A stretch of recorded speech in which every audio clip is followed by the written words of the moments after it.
तिरुपति बालाजी भगवान विष्णु के अवतार श्री वेंकटेश्वर स्वामी को समर्पित यह मंदिर न केवल भारत में अपितु पूरे विश्व में हिंदुओं के लिए एक प्रमुख मंदिर है, जिसके दर्शन के बारे में मैं संपूर्ण गाइड आपको इस वीडियो में दूंगा कि आप यहाँ कैसे पहुँच सकते हैं, रुकने का साधन क्या है, यहाँ दर्शन टोकन कैसे प्राप्त करते हैं, यहाँ किन किन स्थानों को आप घूम सकते हैं, खाने पीने की यहाँ व्यवस्था क्या है, और हम लोग बात करेंगे बजट के बारे में कि कुल यहाँ आने पर कितना खर्चा होगा। तो ये तिरुपति बालाजी आंध्र प्रदेश में स्थित है और ये जो है तिरुपति से 22 किलोमीटर की दूरी पर तिरुमाला में स्थित है। तो ये स्वामी श्री वेंकटेश्वर जी को समर्पित यह मंदिर है और यहाँ पर आकर हमारे सारे कष्ट और बाधाओं से हमें मुक्ति मिल जाता है, ये मान्यता है। तो चलिए शुरुआत करते हैं इस वीडियो को। यहाँ तक आने का सबसे प्रमुख साधन ट्रेन है और आप फ्लाइट से भी यहाँ आ सकते हैं। तो तिरुपति तक आने की आपको अच्छी सुविधा मिलेगी और यहाँ बस से भी वेल कनेक्टेड है। फिर यहाँ से आकर आप सबसे पहले यहाँ पर रुकने का साधन देख सकते हैं। तो यहाँ पर रुकने के लिए आपको यहाँ तिरुपति में ही आपको होटल और लॉज मिल जाएगा, जो 5000 से 500 से शुरू होता है और आपको अच्छे रूम मिल जाएंगे। और यदि आप तिरुमाला में रुकना चाहते हैं तो 50 रुपये से 1000 में आपको मंदिर ट्रस्ट की तरफ से जो होटल है उसमें आपको अतिथि निवास वहां आपको मिल जाएगा। साथ और भी यदि आप दूसरे प्राइवेट होटल में रुकना चाहते हैं तो 500 से शुरू होकर आपको 3000 तक आपको एसी रूम और आपकी सुविधा के अनुसार मिल जाएगा। अब बात करते हैं दर्शन टोकन की। तो यहाँ पर आपको पहले दर्शन टोकन लेना पड़ता है जो 300 रुपये के प्राइस में मिलता है। तो रेलवे स्टेशन में भी ये विष्णु कॉम्प्लेक्स है, बस स्टैंड में भी यहाँ पर आपको मिलेगा श्रीनिवासम कॉम्प्लेक्स में। आप वहाँ से दर्शन टोकन आप ले सकते हैं और दर्शन टोकन मिलने से आपको दर्शन की टाइमिंग का स्लॉट बताया जाएगा कि आपको दर्शन का नंबर कितना समय तक आएगा। तो यहाँ पर ये प्रमुख रूप से आपको ध्यान रखना है। और दर्शन टोकन लेने के बाद आपको फिर अपने अपने लाइनों में, यहाँ दर्शन टोकन का अलग लाइन होता है। तो यहाँ से फिर आप तिरुपति से ही आप टोकन लेके आप सीधे बस द्वारा तिरुमाला के लिए प्रस्थान कर सकते हैं। और सामने आपको चेक पोस्ट मिलेगा, सप्तगिरी चेक पोस्ट, जहां आपके सभी सामानों की स्कैनिंग होगी। और यहां पर जाने के लिए यहीं से फिर पर्वतीय क्षेत्र जो है वो शुरू होता है, जहां जाने के लिए अलग रास्ता है और आने के लिए अलग रास्ता है।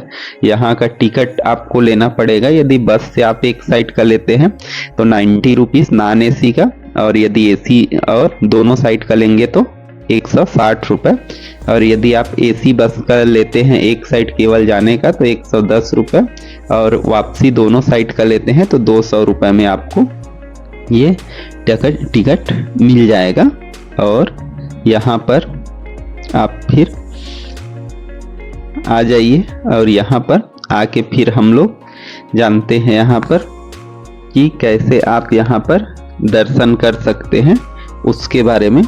तो यहाँ पर भी कई रुकने वगैरह का साधन यहाँ पर है और जगह जगह यहाँ पर अन्न प्रसादम बना हुआ है, जहाँ पर आप मुफ्त में अन्न प्रसाद ग्रहण कर सकते हैं।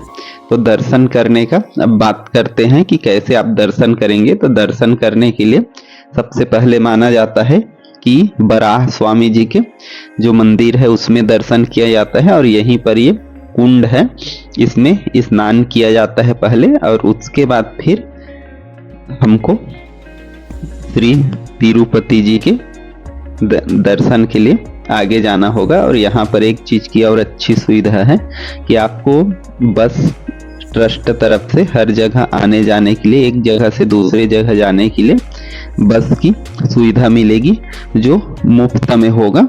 तो उसका सुविधा का भी आप लाभ उठा सकते हैं। तो ये यहाँ का अच्छी सुविधा है। और यहाँ से फिर आप जो भी आप फ्री में भी, फ्री टिकट काउंटर अलग है, मतलब आप दूसरे गेट से जाएंगे, और जो टोकन वाले हैं वो दूसरे गेट से। तो वीआईपी गेट वालों का अलग अलग जगह का यहाँ सुविधा है। साथ में यात्री पूछताछ केंद्र हर गेट में आपको मिलेगा, तो वहाँ पर आपको कोई भी असुविधा हो तो आप जानकारी वहाँ से ले सकते हैं। फिर आप अपने लाइन में लगकर जो भी फ्री वाला हो या टोकन वाला, टोकन वाले में भी यहाँ बहुत भीड़ होता है, तो इसमें भी आपको 4 से 5 घंटे लग सकता है, और फ्री वाले में भी और ज़्यादा समय लग सकता है। तो यहाँ पर आप अपने लाइन में लगेंगे, फिर हम अंदर चलेंगे, और फिर अंदर जाने के पश्चात हमको यहाँ पर अंदर में ही लॉकर की सुविधा मिलता है, जहाँ पर हम लोग जाकर अपना मोबाइल और जो भी सामान है वो चीज़ हमको जमा करना पड़ता है, और जो वापसी में हमको फिर जहाँ से निकासी होता है वहाँ से मिलता है। तो सभी लोग श्री बालाजी वेंकटेश्वर भगवान का जयकारा लगाते हुए मंदिर में प्रवेश करते हैं और श्री बालाजी का दर्शन करते हैं। बालाजी सब आप सबकी मनोकामना को पूर्ण करें। यहाँ पर बाल दान करने का महत्व है, तो यहाँ पर कल्याणम कट्टा में बाल दान किया जाता है, और ये माना जाता है कि जो भी यहाँ पर बाल दान करता है तो उसके सारे कष्ट दूर हो जाते हैं। साथ में यहाँ टोकन वालों को, वीआईपी टिकट वालों को एक लड्डू मिलता है, और यहाँ एक लड्डू प्रसादम केंद्र भी है, वहाँ से आप 4 लड्डू ले सकते हैं, और पर लड्डू का जो प्राइस है वो 50 रुपीज़ है, और एक आदमी को केवल 4 ही लड्डू दिया जाता है। तो ये चीज़ आप यहाँ ले सकते हैं।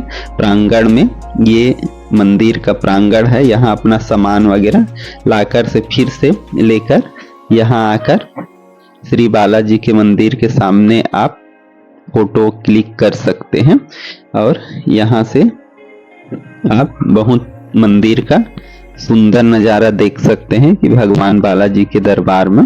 और इसके पश्चात हम लोग और बात करते हैं कि यहाँ कौन कौन से जगह आप घूम सकते हैं। तो यहाँ पर भी और भी कई सारे जगह है जहाँ पर आप घूम सकते हैं। तो यहीं पर आपको मुख्य रूप से बस में यात्रा कराते हैं। तो सिंपल के लिए जो बस में 120 से 200 रुपए लेते हैं, और 6 स्थान है जिनको कवर कराते हैं। पाप विनाशम, आकाश गंगा, स्टोन गार्डन, श्रीवारी पतलू जी, गोविंद राज स्वामी और चक्र तीर्थम का दर्शन कराते हैं। साथ में आपको तिरुपति में पद्मावती मंदिर और वेणुगोपाल मंदिर का भी दर्शन मिल जाएगा। खाने पीने की बात करें तो यहाँ मंदिर ट्रस्ट का अन्न प्रसादम है, जहाँ से आप अन्न प्रसाद ग्रहण कर सकते हैं। तो भोजन की यहाँ आपको बहुत अच्छा सुविधा मिलेगा। साथ में प्राइवेट आपको भोजनालय मिलेगा, जहाँ पर भी आप भोजन का आनंद ले सकते हैं, और यहाँ पर केले के पत्तों में ही खाना दिया जाता है, तो हम लोग यहाँ पर उसका आनंद ले सकते हैं। बहुत ही अच्छी सुविधा आपको यहाँ पर खाने पीने की मिलेगी। और यहाँ पर अब हम बात करें कि आने का सबसे उचित समय कौन सा है, तो यहाँ पर आने का सबसे उचित समय नवंबर से मार्च बहुत अच्छा समय होता है, क्योंकि अप्रैल से जून में बहुत अधिक गर्मी होता है। और यहाँ हम लोग बात करें कितने दिन का टूर प्लान करें, तो यहाँ 3 दिन और 2 रात का समय पर्याप्त होगा, क्योंकि दर्शन का भी टाइम यहाँ पर बहुत अधिक लगता है। तो इस प्रकार से आप कर सकते हैं। बजट की बात करें हम, तो यहाँ पर ट्रेन टिकट को छोड़कर आप होटल किस में रहते हैं, मंदिर ट्रस्ट के में या किस में, उस हिसाब से आपका खर्च, जैसे सिंपल रूप से देखें तो यदि पर पर्सन का देखें तो 3000 रुपये घूमने फिरने, तो वो लगभग सफिशिएंट सा होगा। तो पर पर्सन मान के चलिए यहाँ पहुँचने के बाद अच्छे से में 3000 रुपये हम मान सकते हैं। तो ऐसे करके आप ये बजट में अपना बालाजी महाराज का टूर प्लान कर सकते हैं। तो आपको ये इंफॉर्मेटिव वीडियो कैसा लगा ये जरूर बताएं, कमेंट में जय बालाजी जरूर लिखें। यदि ये वीडियो आपको पसंद आया हो तो लाइक कर दीजिए, चैनल को सब्सक्राइब कर दीजिए। फिर मिलेंगे अगले प्रमुख प्लेस के साथ, तब तक के लिए जय श्री तिरुपति बालाजी।